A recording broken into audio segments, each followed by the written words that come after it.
प्यारे बच्चों, स्वागत है आप लोगों का हमारे चैनल एजी एजुकेशन जोन पे। बच्चों, आज हम बात करेंगे आपका पार्ट 2 क्लास 12 भौतिक विज्ञान के महत्वपूर्ण प्रश्नों का। इससे पहले हमने पार्ट 1 में कुछ क्वेश्चन आपको बता रखे, यानी 5 से 6 क्वेश्चन, जैसे कि आपका गॉस का प्रमेय हो गया, विद्युत क्षेत्र की तीव्रता ज्ञात करना अच्छी स्थिति में, और कूलाम का नियम हो गया, और वैद्युत द्विध्रुव के कारण जो आपका वैद्युत द्विध्रुव क्या होता है। ऐसे करके आपको 5 से 6 प्रश्न बताए हैं, और इसमें कुछ और प्रश्न हम आपके लिए लाए हैं जिसका पार्ट 2 आपके लिए है।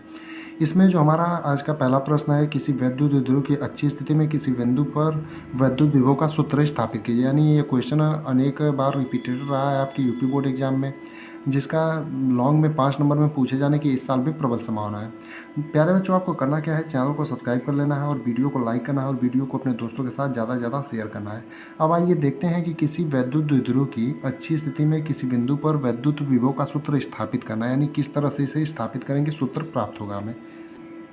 करना क्या है, आपको लिखना जैसे हम बताएंगे उसी प्रकार से आपको लिखना है ना। माना एक ए बी वैद्युत द्विध्रुव, यानी कि मान लीजिए आपका ए बी एक ये वैद्युत द्विध्रुव, यानी ए से यहाँ बी तक परावैद्युतांक के वाले माध्यम में रखा गया, यानी ये जो रखा गया है जहाँ पर वो परावैद्युतांक के वाला माध्यम है। द्विध्रुव प्लस क्यू वो माइनस क्यू से बना है, यानी प्लस क्यू आपका माइनस क्यू से बना है, जिनके बीच की दूरी डी है। यानी इन द्विध्रुवों के बीच की दूरी जो है, ए और बी के बीच की दूरी प्लस और माइनस क्यू के बीच की दूरी जो है वो डी है।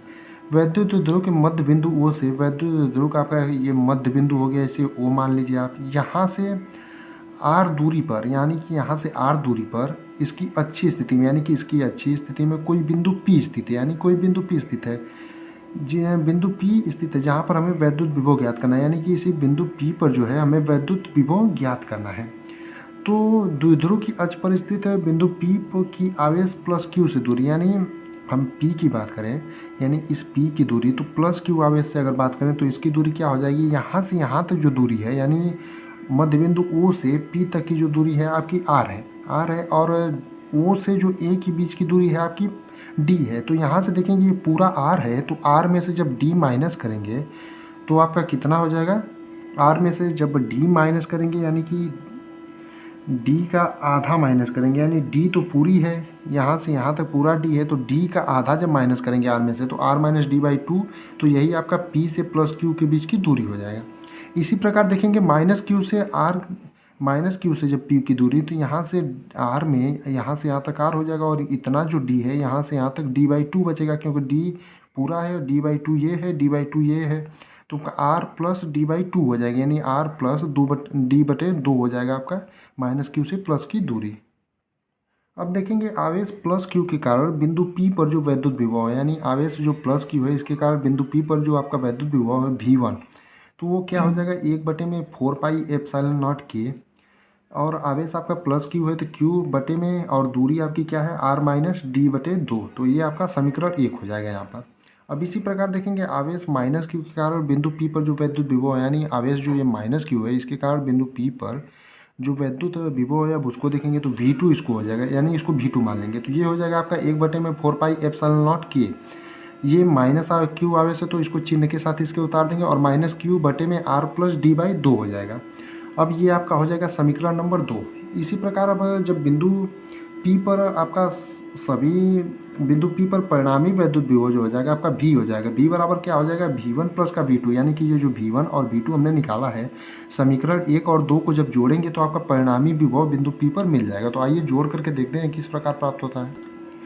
जब समीकरण को जोड़ेंगे 1 और 2 को, तो V बराबर आपका यहाँ से जो आपका Q और दोनों में से कॉमन हो जाएगा, तो Q को कॉमन लेंगे, Q बटे में 4πε0 K हो जाएगा, और ब्रैकेट में 1 बटे में R माइनस डी बटे 2 हो जाएगा। और यहाँ पर आप देख रहे थे एक प्लस Q था और एक माइनस Q था यहाँ पर, तो ये प्लस वाला चिन्ह माइनस हो जाएगा 1 बटे में R प्लस का डी बटे 2। अब इसके बराबर में हो जाएगा यहाँ से Q आपका हो गया, तो 1 बटे में 4πε0 K हो जाएगा, और Q का जो है अंदर आप गुणा कर देंगे, यानी कि जो Q है उसका जब हम गुणा करेंगे तो देखेंगे कि इस प्रकार से यहाँ पर जो हमने एक स्टेप छोड़ दिया, यानी कि सॉल्व नहीं किया है। देखेंगे Q को अगर आप यहाँ बाहर छोड़ते हैं, Q को मान लीजिए यहाँ पर बाहर है, यहाँ से आप ये 1 है मान लीजिए, और यहाँ पर Q इंटू डी कैसे आया है इसको आपको बताते हैं।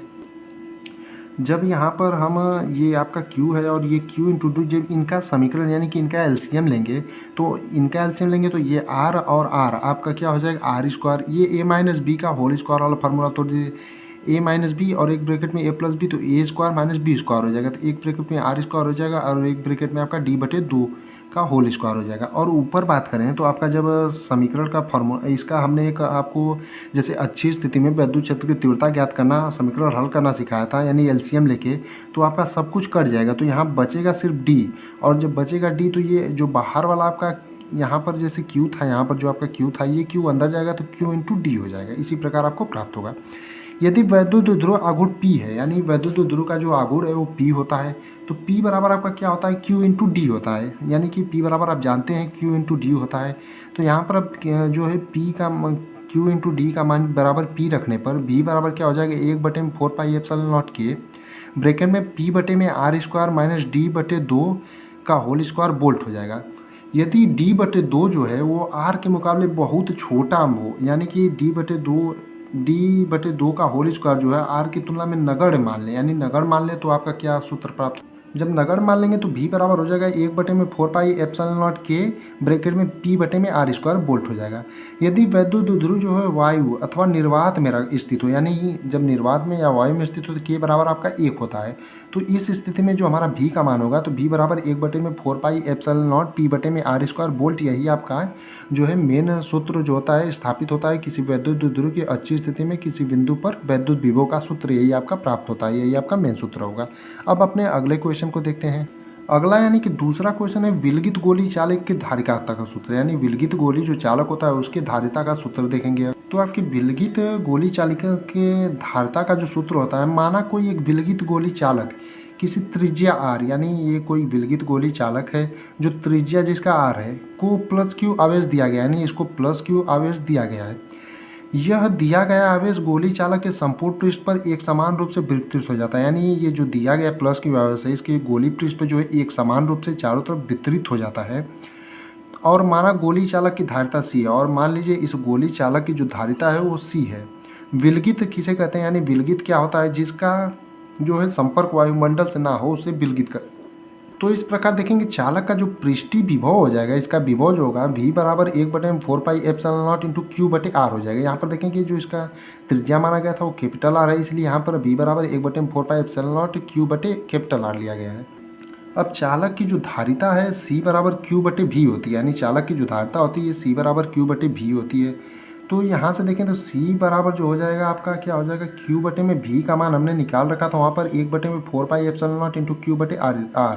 तो यहाँ पर V का मान जो है यहाँ पर रख देंगे तो आपका 1/4πε0 इंटू Q/R हो जाएगा। तो Q से Q आपका कैंसिल हो जाएगा, तो C बराबर आपका जो बचेगा 4πε0 गुणे R, यानी अर्थात विलगित चालक की धारिता चालक की त्रिज्या पर निर्भर करती है। यहाँ से आप देखेंगे कि जो C होगा वो आपका R पर डिपेंड करेगा, यानी कि यहाँ से डायरेक्टली प्रोपोर्शनल, अगर 4πε0 आपका स्थिरांक एक होता है यानी कि नियतांक होता है, इसको हटा देंगे तो C is directly proportional to R हो जाएगा, यानी अर्थात विलगित चालक की धारिता जो है कि चालक की त्रिज्या पर निर्भर करती है। यहाँ से आपको जो विलगित चालक की धारिता है वो प्राप्त हो गई, C बराबर 4πε0 गुणे R का ये सूत्र प्राप्त हो गया। अब अपने अगले प्रश्न की बात करें तो अनुगमन वेग क्या होता है। तो अनुगमन वेग जो हो जाएगा आपका चालक के भीतर मुक्त इलेक्ट्रॉन जिस एक समान वेग से गति करते हैं उसे इलेक्ट्रॉन का अनुगमन वेग कहते हैं। आपसे डायरेक्टली इसका जो है क्या पूछा जाता है, परिभाषा पूछा जाता है कि अनुगमन वेग क्या होता है। तो चालक के भीतर मुक्त इलेक्ट्रॉन जिस एक समान वेग से गति करते हैं उसे इलेक्ट्रॉन का अनुगमन वेग कहते हैं। अब धारा और अनुगमन वेग में संबंध भी आपसे कभी कभी पूछ लिया जाता है, तो आइए देखते हैं धारा और अनुगमन वेग में संबंध क्या होता है। माना किसी चालक के अनुप्रस्थ काट का जो क्षेत्रफल A है और चालक की एकांक आयतन में मुक्त इलेक्ट्रॉनों की संख्या n तथा प्रवाहित इलेक्ट्रॉनों का अनुगमन वेग Vd है, तब चालक के किसी सिरे पर प्रवाहित एकांक समय में इलेक्ट्रॉनों की संख्या आपका n Vd हो जाएगी। यानी कि जो आपका इसको बात करें तो माना किसी चालक के अनुप्रस्थ काट का क्षेत्रफल A और चालक की एकांक आयतन में मुक्त इलेक्ट्रॉनों की संख्या n है तथा प्रवाहित इलेक्ट्रॉनों का अनुगमन वेग Vd है, तब चालक के किसी सिरे पर प्रवाहित एकांक समय में इलेक्ट्रॉनों की संख्या आपका n Vd हो जाएगी। तब चालक के सिरों पर जो T समय में प्रवाहित आवेश जो होता है वो आपका कितना होता है, यानी AVD इंटू T होता है। तो चालक में प्रवाहित धारा I बराबर Q/T होता है। तो आई बराबर आपका क्या हो जाएगा कि यहाँ पर देखिए आपका आवेश टी समय में प्रवाहित आवेश का मान यानी क्यू का मान हमने निकाला था, तो आपका हो जाएगा एन ई गुणे A into V D into T बटे में आपका टी हो जाएगा। तो यहाँ टी से आपका टी कैंसिल हो जाएगा, तो आई बराबर आपका एन ई ए गुणे इंटू वी डी हो जाएगा। यही आपका धारा और अनुगमन वेग में संबंध हो जाएगा, यानी कि आपका ये भी प्रश्न एक हो गया। अब बात करेंगे अपने अगले प्रश्न की, समांतर प्लेट संधारित्र के धारिता का व्यंजक कैसे प्राप्त करें, यानी समांतर प्लेट संधारित्र के जो धारिता का व्यंजक होता है उसे कैसे प्राप्त करें। यही हमारा आज का आखिरी प्रश्न होने वाला है। इसके बाद जो भी प्रश्न आएंगे आपका पार्ट 3 में आएंगे। तो आपका समांतर प्लेट संधारित्र के धारिता का सूत्र देखते हैं। माना दो समांतर प्लेट संधारित्र, यानी ये दो समांतर प्लेट संधारित्र हैं जिसके प्लेटों का क्षेत्रफल तथा आकार समान है, यानी प्लेटों के इनके क्षेत्रफल भी ये है और इनका आकार भी समान है। ये एक दूसरे के समांतर अल्प दूरी पर स्थित है, यानी ये एक दूसरे के जो समांतर हैं और अल्प दूरी यानी कुछ ही दूरी पर स्थित है, तथा प्लेटों का क्षेत्रफल ये है, यानी इन प्लेटों का जो क्षेत्रफल है वो ये है, और प्लेटों के बीच की दूरी डी है और इनके बीच की जो दूरी है वो कितनी है, डी है। और प्लेटों के बीच वायु भरी है, यानी ये जो प्लेट हैं उनके बीच आपकी क्या भरी है, वायु भरी है। अब आगे देखते हैं।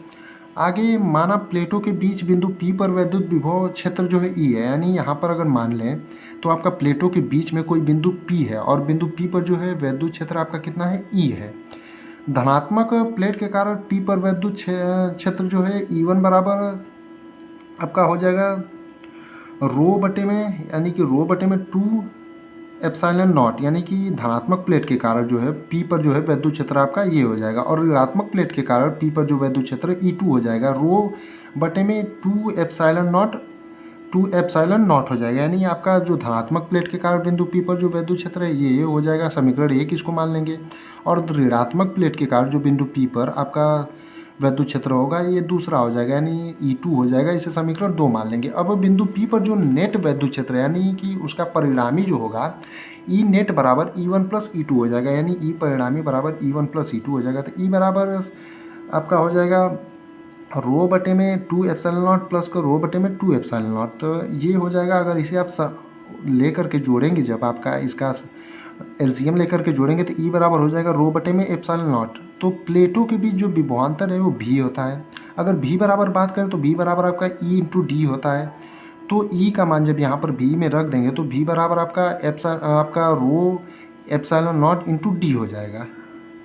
अब यहाँ से संधारित्र की धारिता की बात करें तो C बराबर होता है Q इंटू V। अब C बराबर Q इंटू V होता है, तो आपका C का जो मान है यानी कि V का जो मान है वो रख देंगे, यानी कि V का मान Q बटे में आपका C बराबर आपका क्या हो जाएगा, V यहाँ नीचे चला जाएगा, Q बटे में आपका हो जाएगा रो बटे में एप्सिलॉन नॉट इंटू डी हो जाएगा। अब इसी में बात करें तो C बराबर Q इंटू एप्सिलॉन नॉट हो जाएगा बटे में रो इंटू डी हो जाएगा। अब जो है C बराबर जो हो जाएगा Q इंटू एप्सिलॉन नॉट हो जाएगा, और रो बराबर जो होता है Q बटे में A होता है। अब इसी में रो का मान जब रखेंगे Q बटे A, तो Q से आपका Q कैंसिल हो जाएगा, तो C बराबर जो हो जाएगा एप्सिलॉन नॉट गुणे A बटे में D हो जाएगा, यानी यही आपका समांतर प्लेट संधारित्र के धारिता का जो है सूत्र हो जाएगा।